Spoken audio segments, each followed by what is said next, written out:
Hello friends, मैं हूं कविता। आपका स्वागत है स्टडी विद कविता चैनल पर। यहां पर आपको मिलेंगे होम साइंस के शॉर्ट नोट्स, इम्पोर्टेंट क्वेश्चंस और जीके जीएस टिप्स बिल्कुल इजी लैंग्वेज में। तो चलिए फ्रेंड्स, आज एक वीडियो में देखते हैं कि होम साइंस के 10 इम्पोर्टेंट क्वेश्चन जो एग्ज़ाम में बार बार पूछे जाते हैं। फ्रेंड्स, इससे पहले हमने 2 दिन जीके जीएस के क्वेश्चंस कराए हैं। उससे पहले मैंने होम साइंस के क्वेश्चंस कराए थे और आज मैं फिर से होम साइंस के मिक्स्ड क्वेश्चंस करा रही हूँ, क्योंकि मुझे लगता है कि आपको बहुत पसंद आएंगे। तो चलिए फ्रेंड्स, हमारा फर्स्ट क्वेश्चन है, निम्नलिखित में एक आवश्यक अमीनो अम्ल नहीं है। तो क्या है? निम्नलिखित में एक आवश्यक अमीनो अम्ल नहीं है। Lysine, tryptophan, glycine, methionine. क्या है? लाइसिन, ट्रिप्टोफैन, ग्लाइसिन और मिथ्योनिन। तो फ्रेंड्स, हमारा इनमें से कौन सा आवश्यक अमीनो अम्ल नहीं है पूछा है, तो हमारा इसका आंसर होगा, क्या होगा? सी, ग्लाइसिन। क्या? ग्लाइसिन।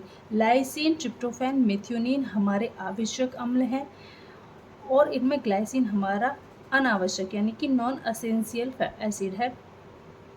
फ्रेंड्स, जो ये हमारे आवश्यक अमीनो एसिड्स हैं, ये हमारे शरीर में नहीं बनते हैं, ये अलग से हमको लेने पड़ते हैं। भोजन के थ्रू हमारे बॉडी में ये जाते हैं और हमारे शरीर को हम इनकी बहुत आवश्यकता होती है। जबकि ये हमारी बॉडी में ग्लाइसिन जितने भी हमारे अनावश्यक होते हैं वो हमारी बॉडी में स्वतः ही बन जाते हैं, उतनी उनकी आवश्यकता नहीं पड़ती और इनकी कमी भी बॉडी में उतनी नहीं होती।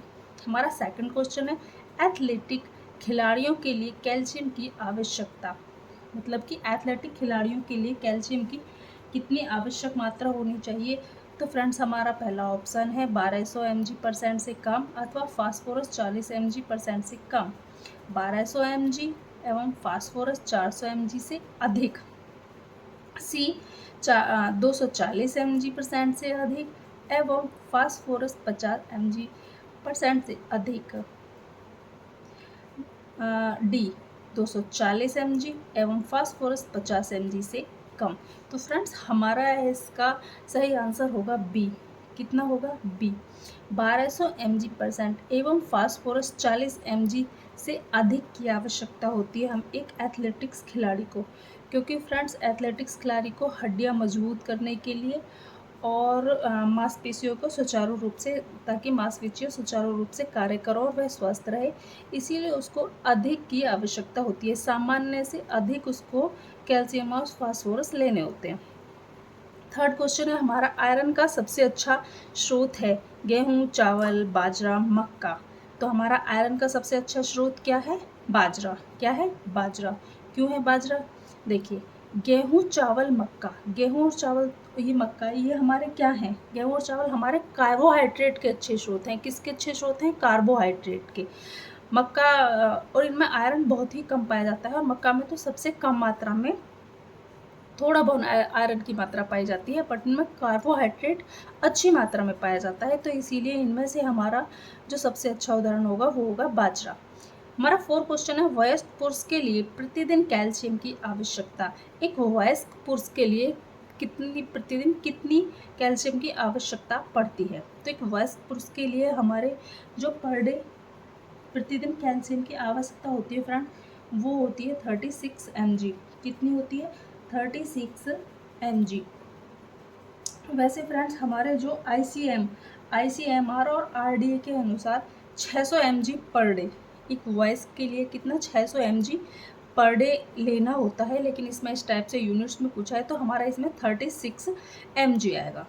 हमारा 5 क्वेश्चन है, मानव शरीर में चर्बी को पचाने के लिए कौन सा एंजाइम चाहिए? मतलब कि मानव शरीर में चर्बी को पचाने के लिए कौन सा एंजाइम्स की ज़रूरत होती है? तो हमारा कौन सा एंजाइम्स हमारी चर्बी को पचाता है? तो फ्रेंड्स, इसका आंसर होगा हमारा लाइपेज। कितना? लाइपेज। लाइपेज हमारा चर्बी को पचाता है। रेनिन हमारी दूध की प्रोटीन है जो कि केसीन पे काम करती है। ये हमारे दही जमाने के जो कि बच्चों में ये ज़्यादातर पाई जाती है, क्योंकि ये बच्चों को सरलता से मतलब दूध को दही में जमाने का काम करती है केसीन प्रोटीन। पेप्सिन भी हमारी, जो हमारे वयस्क हैं उस टाइम पे जो हमारा रेनिन काम करती है वो वयस्क करती है। वयस्क हमारे जो हमारी पेप्सिन है ये प्रोटीन पचाने का काम करती है। ट्रिप्सिन हमारे स्मॉल इंटेस्टाइन में यानी कि छोटी आंत में प्रोटीन डाइजेशन, प्रोटीन को ही पचाने का काम करती है, क्योंकि हमारी सारी पेप्सिन, ट्रिप्सिन, रेनिन, तो ये हमारी सारी प्रोटीन को ही पचाने का काम करती है। जिनमें आए पीछे इन वो पचाएं प्रोटीन, जिनमें आए एज वो पचाएं कार्बोहाइड्रेट। तो जो हमारी लाइपेज या इस टाइप से जिनमें पीछे एज आता है ना, वो ज़्यादातर कार्बोहाइड्रेट पचाने का काम करते हैं। क्वेश्चन नंबर 6, ब्लड प्रेशर के लिए सामान्य मानक है। तो ब्लड प्रेशर के लिए हमारा सामान्य मानक क्या है? 50 से 70, 70 से 115, 115 से 140, 120 से 80 mm। देखिए फ्रेंड्स, हमारा एक डायस्टोलिक और एक सिस्टोलिक होता है। जो कि हमारा सामान्य मानक एक रक्तदाब होता है 120 और 80, ये हमारा सिस्टोलिक होता है, और ये हमारा डायस्टोलिक होता है, जो 120 सिस्टोलिक और 80 डायस्टोलिक होता है। फ्रेंड्स, ये हमारे अगर इनकी मात्रा इससे अधिक हो जाती है, इससे ऊपर हो जाती है, तो वो हमारा blood pressure, high blood pressure को शो करता है। किसको शो करता है? हाई ब्लड प्रेशर को शो करता है। तो चलिए फ्रेंड्स, अब मैं नेक्स्ट पेज पे इसको कर लेती हूँ। तो फ्रेंड्स, हमारा अगला क्वेश्चन है, क्वेश्चन नंबर है हमारा 7। तो हमारा 7 क्वेश्चन क्या कह रहा है, चलो इसको पढ़ लेते हैं। निम्नलिखित में से किसी फर्स्ट एड किट में रखा जाता है। तो इनमें से फर्स्ट एड किट में किसके रखा जाता है? Question number option A bandage, B diagnostic card, D disposable gloves, dressing gauze. तो आपने गॉज, ग्लव्स ये सब हॉस्पिटल्स में देखे होंगे। गाज हमारे पट्टी होती है, उस पट्टी में से ही काट के इतने छोटे छोटे फ्रेंड्स पीस बने होते हैं। आप चाहें तो मैं आपको, अभी मेरे पास नहीं है, लेकिन मैं आपको किसी दिन आपको वीडियो में दिखा दूंगी कि गॉज पीस किस टाइप के होते हैं, जो ड्रेसिंग गॉज होते हैं वो कैसे होते हैं, क्योंकि रखे हैं मेरे पास। और बैंडेज, तो हमारे इनमें से फर्स्ट एड किट में किसको रखा जाता है? बैंडेज को रखा जाता है। बैंडेज को रखा जाता है, एक छोटी सीजर, हमारे उसमें डिटॉल, एंटीसेप्टिक, तो इस टाइप की हमारी छोटी छोटी चीज़ों को हमारे फर्स्ट एड किट में रखा जाता है। हमारा क्वेश्चन नंबर 8, बाल्यावस्था में दूध का आदर्श है। बाल्यावस्था में दूध का आदर्श है, यानी कि बाल्यावस्था में हमारा इन सब में से दूध का सबसे अच्छा आदर्श कौन सा है? तो फ्रेंड्स, प्रोटीन है, कार्बोहाइड्रेट है, वसा है, क्षार है।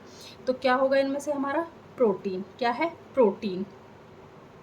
कार्बोहाइड्रेट हमें जितने भी सीरियल्स, अनाज वगैरह होते हैं, कार्बोहाइड्रेट उनसे प्राप्त होता है, वो कार्बोहाइड्रेट के अच्छे स्रोत होते हैं। वसा, जितनी भी हमारी ऑयली चीज़ें हम लेते हैं उनसे वसा होती है। प्रोटीन से हमें 4 कैलोरी एनर्जी मिलती है, जबकि कार्बोहाइड्रेट से हमें कितनी ऊर्जा मिलती है? कार्बोहाइड्रेट से भी हमें 4 किलो कैलोरी मिलती है। किलो कैलोरी, इससे भी 4 और वसा से हमें कितनी मिलती है? 9। किससे? 9 किलो कैलोरी। कितनी मिलती है? 9 किलो कैलोरी हमें वसा से मिलती है, जबकि 4 अलग ऑप्शन है।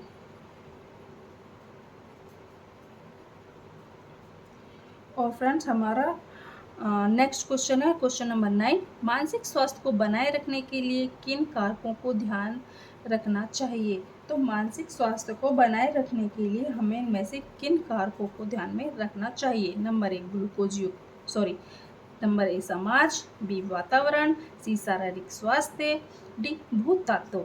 तो हमें मानसिक स्वास्थ्य को बनाए रखने के लिए तो सबसे ज़्यादा हमारा ज़रूरी है शारीरिक स्वास्थ्य। इसका ऑप्शन होगा हमारा शारीरिक स्वास्थ्य। जब हमारा शरीर एकदम स्वस्थ होगा, तभी हमारा मानसिक भी स्वस्थ होगा।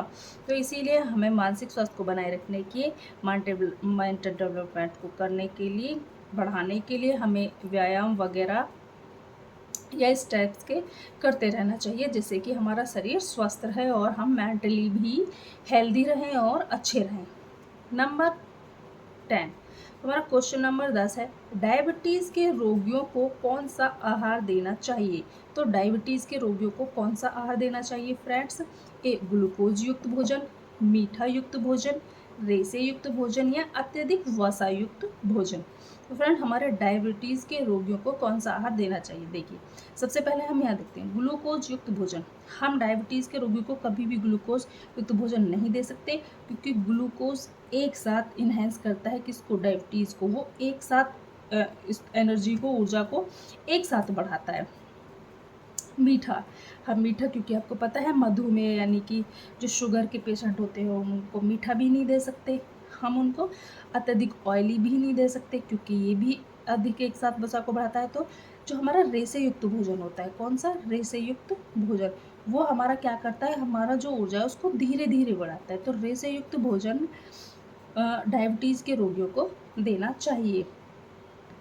तो दोस्तों, फ्रेंड्स, आज हमने होम साइंस के 10 इम्पोर्टेंट क्वेश्चंस देखे। अब आपको ये क्वेश्चंस कैसे लगे, प्लीज़ मेरे को कमेंट बॉक्स में बताना। अगर अच्छे लगे तो आप मेरे को बताना कि आपको आगे भी ऐसे ही क्वेश्चंस चाहिए या आपको किसी अदर टॉपिक पर और क्वेश्चंस चाहिए। इनको रिवाइज करके आप अपने एग्ज़ाम में इजीली मार्क्स गेन कर सकते हैं। फ्रेंड्स, देखिए, ये छोटी छोटी वीडियो होती हैं पर हमारे बहुत काम करती हैं। हम इनको चलते फिरते भी देख सकते हैं। ये छोटी छोटी वीडियो, इस टाइप के क्वेश्चंस हमें बहुत काम आते हैं एग्जाम्स में। फ्रेंड्स, अगर आप चाहो तो मैं क्लास 11th की होम साइंस की बुक भी आपको कंप्लीट करा सकती हूँ, पर प्लीज़ आप मेरे को कमेंट बॉक्स में बताएं तो मैं कराऊँ। तो फ्रेंड्स, अगर आपको ये वीडियो पसंद आया तो लाइक करें, शेयर करें और स्टडी विद कविता को सब्सक्राइब करना ना भूलें।